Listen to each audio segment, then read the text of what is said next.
El teixidor s'assenta així, xafa una calca només i ella transmet el moviment a la màquina. I la màquina fa pujar els perxats en els fils de l'ordin que toca. Cada vegada pugen un, n'hi ha 8, en pugen 4 i se'n queden 4. I el teixidor va teixint.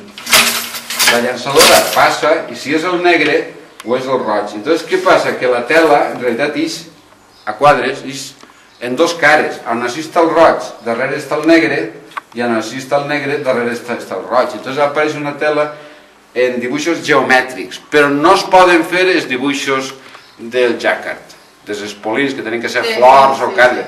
Per què? Perquè això no donen l'ordre a esperxar, sinó que aquesta arcada, que així es diu, dona l'ordre a un fil, a 2, a 10 o a 20. El que puja amaga la trama baix i el que abaixa la trau dalt. I apareixen roses, cares, flors.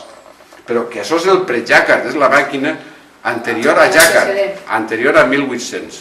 O sigui que és una màquina de lligaments, que també està en el llibre, anterior a la jacquard.